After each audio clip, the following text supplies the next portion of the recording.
Bapa yang Maha Baik, sungguh kami bersyukur kepadamu karena kasih-Mu kami dapat berjumpa kembali dengan teman-teman kami. Ya Bapa, hari ini kami akan berusaha memahami pribadi putra-Mu yang sungguh Tuhan, sungguh manusia. Bimbinglah kami agar dapat memahami pribadi putra-Mu, Yesus Kristus, Tuhan dan Juru Selamat kami. Amin.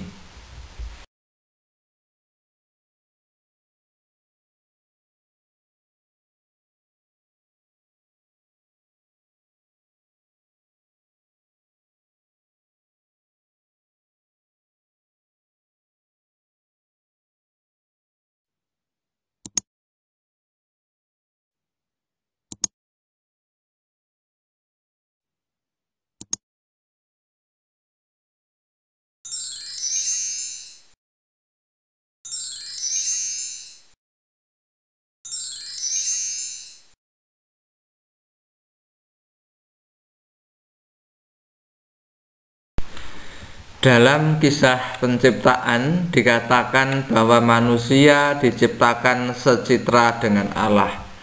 Manusia diciptakan menurut gambar dan rupa Allah sendiri. Hal tersebut menegaskan bahwa dalam diri manusia terkandung dimensi kemanusiaan jasmani dan dimensi rohani yang tak dapat dipisahkan satu sama lain, melainkan merupakan satu kesatuan utuh. Kedua dimensi tersebut secara sempurna nampak dalam diri Yesus.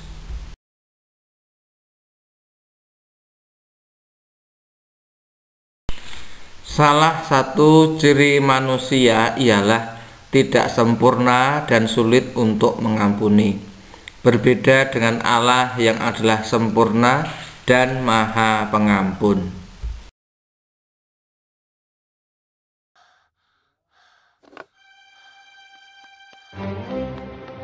Kaleb, jadi rusak tuh. Nggak sengaja, maaf. Bisanya bilang maaf. Iya, maaf. Tapi mainanku tetap rusak. Ada apa anak-anak? Dia rusak mainanku. Udah aku bilang jangan pegang. Aku udah bilang maaf. Selalu bilang maaf. Sudahlah nak. Kaleb rusak mainanmu ya? Bukan itu aja. Dia makan es krimku, diam-diam masuk kamarku, dan coret-coret buku nyanyianku. Aku kan udah bilang maaf. Sofia, kamu ingat nggak apa saja kesalahanmu? Aku lupa beresin kamar, nggak buat PR, dan aku nggak cuci piring.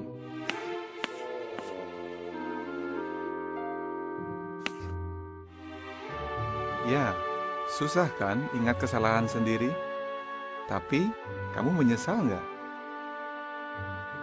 Kamu tahu apa yang Yehua lakukan kalau kita minta maaf? Efesus 4 ayat 32 bilang, katanya, Allah mengampuni dengan lapang hati. Sofia, apa artinya mengampuni dengan lapang hati?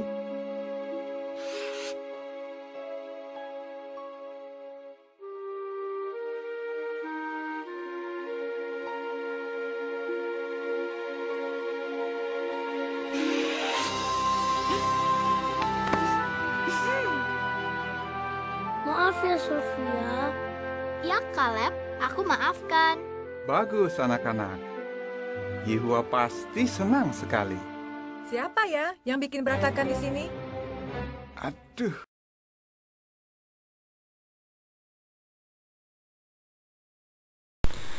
Dalam diri manusia memiliki dimensi kemanusiaan. Misalnya dilahirkan ibu berjenis kelamin, dapat marah, kecewa, sedih, gembira, sakit, dapat mati, dan sebagainya. Manusia memiliki pula dimensi rohani, misalnya dapat mengasihi, dapat mengampuni, bisa berbela rasa, dan sebagainya. Kalimat yang berbunyi kesabaranku ada batasnya juga dalam video di atas menegaskan bahwa dimensi rohani dalam diri manusia tidak dapat memancar sepenuhnya karena dibatasi oleh kemanusiaannya.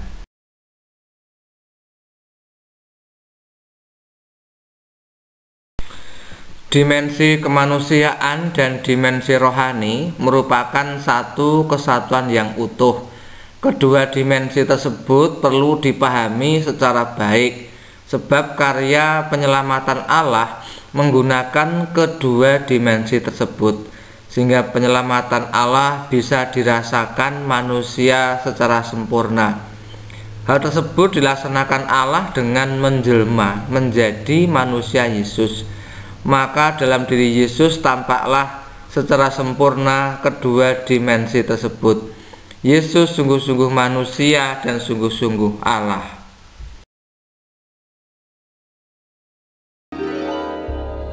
Matius 1, Lukas 2, ayat 1-7. Inilah silsilah Yesus Kristus anak Daud, anak Abraham.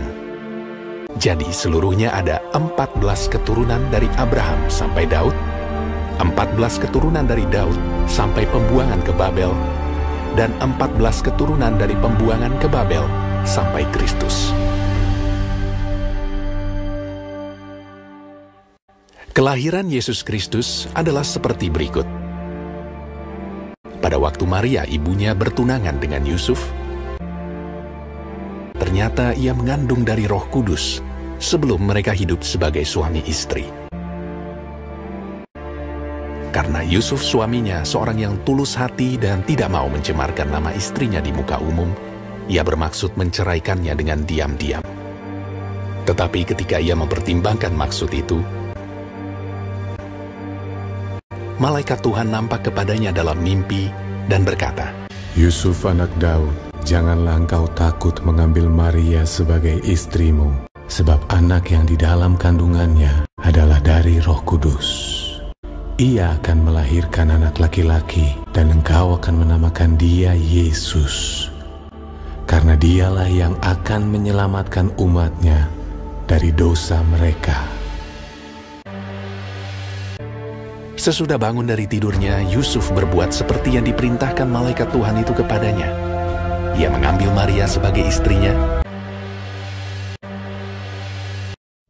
Pada waktu itu, Kaisar Agustus mengeluarkan suatu perintah, menyuruh mendaftarkan semua orang di seluruh dunia. Demikian juga Yusuf pergi dari kota Nazaret di Galilea ke Yudea, ke kota Daud yang bernama Bethlehem, karena ia berasal dari keluarga dan keturunan Daud, supaya didaftarkan bersama-sama dengan Maria, tunangannya yang sedang mengandung. Maka pergilah semua orang mendaftarkan diri masing-masing di kotanya sendiri. Kota itu menjadi ramai sekali. Tidak ada penginapan untuk Yusuf dan Maria. Akhirnya, Yusuf menemukan sebuah tempat untuk menginap, sebuah kandang binatang. Ketika mereka di situ, tibalah waktunya bagi Maria untuk bersalin. Dan ia melahirkan seorang anak laki-laki, anaknya yang sulung. Lalu dibungkusnya dengan lampin dan dibaringkannya di dalam palungan. Hal itu terjadi supaya genaplah yang difirmankan Tuhan oleh Nabi. Sesungguhnya anak darah itu akan mengandung dan melahirkan seorang anak laki-laki. Immanuel, Allah menyertai kita. Dan Yusuf menamakan dia Yesus.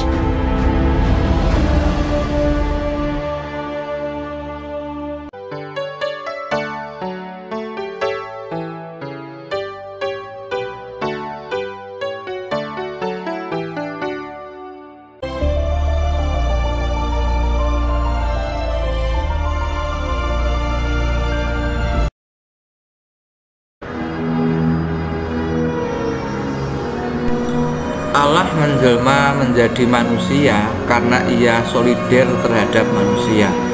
Allah yang mengambil kodrat manusia sama seperti kita kecuali dalam hal dosa, ingin menunjukkan pada kita bahwa Allah itu pengasih. Dia mau turun ke bumi, ingin merasakan suka duka yang dialami manusia dan bergaul dengan manusia.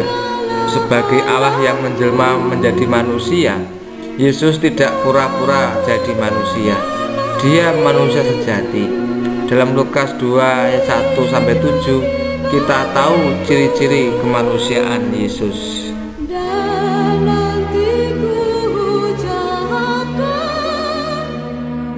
Yesus adalah manusia tetapi sekaligus Allah. Kealahan Yesus juga tampak dalam hal-hal berikut. Warta malaikat tentang kelahiran Yesus kepada para gembala. Hari ini telah lahir bagimu juru selamat, yaitu Kristus, Tuhan di kota Daud. Peristiwa mukjizat yang dilakukan Yesus. Keilahian Yesus juga tampak ketika Yesus bangkit dari alam maut. Dan ketika ia naik ke surga, berbagai macam peristiwa tersebut menunjukkan bahwa Yesus sungguh-sungguh Allah. Dan nanti ku ucapkan di saat ajal. Hari ini kita sudah belajar tentang Yesus sungguh Allah dan sungguh manusia. Allah yang Maha Tinggi rela menjelma menjadi manusia sama seperti kita. Dia merendahkan dirinya demi menyelamatkan hidup kita. Bagaimana dengan kita? Maukah kita bersikap rendah hati, tidak menyombongkan diri? Aku lebih kaya, aku lebih hebat, aku lebih pandai. Maukah kita prihatin dengan orang lain?